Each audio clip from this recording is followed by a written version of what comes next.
তো hello guys, আপনারা সব কেমন আছেন? আশা করি ভালো আছেন। আর আমিও খুব ভালো আছি। আর কালকে রাত্রে বাবা এই মুরগিটা নিয়ে এসেছিল। আর বাবা যখন মুরগিটা নিয়ে আসে তখন বাজে রাত 10টা, তাই আর রাত্রে করা হয়নি। তো আজকে সকালে মুরগিটা মারবো। আমার মায়ের হাতে চিকেন রান্না তোমাদের সাথে শেয়ার করবো। আশা করি ভালো লাগবে। ভিডিওটা অবশ্যই দেখো, স্কিপ না করে। তো এই দেখো, আমাদের দিকে খেটা শাক বিক্রি করতে এসেছিলো। তো এই যে আমরা নিয়ে নিয়েছি 5 আটি 10 টাকা, তাই 5 আটি নিয়ে নিয়েছি। শাকটা দেখতে যতটা অনেকটা লাগছে, কিন্তু মানে ভেজে দিলে একবারে এইটুকু হয়ে যায়। এই শাকটার নাম হচ্ছে খেটা শাক। এই শাকটা অনেক দিকে পাওয়া যায়, অনেক দিকে পাওয়া যায় না। যেমন আমার বাপের বাড়ির দিকে পাওয়া যায়, কিন্তু আমার শ্বশুর বাড়ির দিকে পাওয়া যায় না। তো শাকটা অনেকটা দেখতে পাট শাকের মতো, কিন্তু পাট শাকেরই মতো একেবারে, কিন্তু পাট শাক না, এটার নাম হচ্ছে খেটা শাক।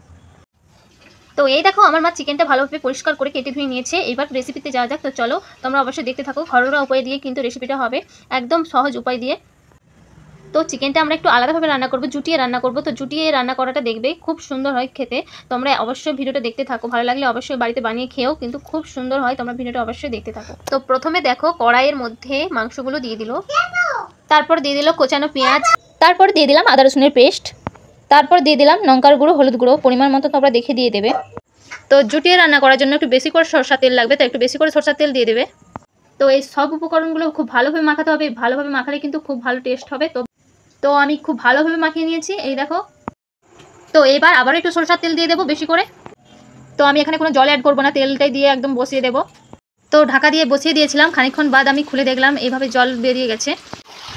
তো কিছুক্ষণ এইভাবে কষিয়ে নেবে।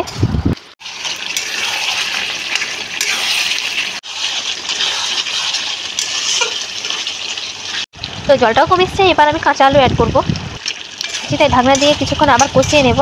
তো আলুটা ভালোভাবে সিদ্ধ হয়ে যাবে। তো ঢাকনা খুলে এবার দিয়ে দিচ্ছি জল।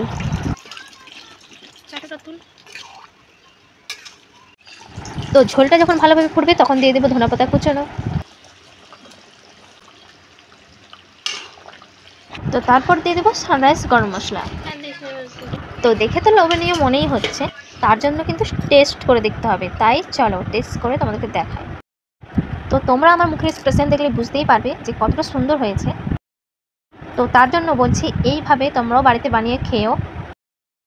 যদি না ভালো হয় তো কমেন্ট করে জানিয়ে যেও। তো আমি আশা করি খারাপ হবে না। তো তোমরা অবশ্যই ট্রাই করে দেখো। ভীষণই সুন্দর হয়েছে। আমি আর কথা না বলে খাই। তো তোমরা ভিডিওটা দেখতে থাকো, আমি খেতে থাকি। আর শেষে কিন্তু like, comment, share and subscribe করে যেও প্লিজ।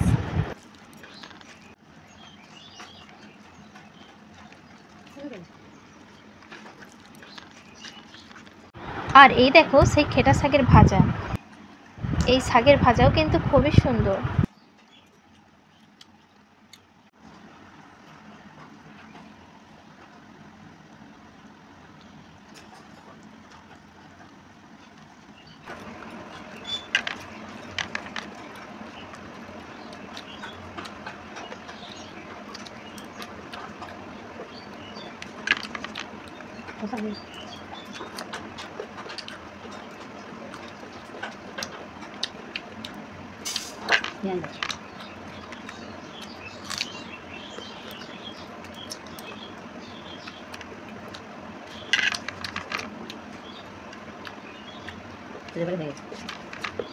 তো সবাইকে বাই বাই।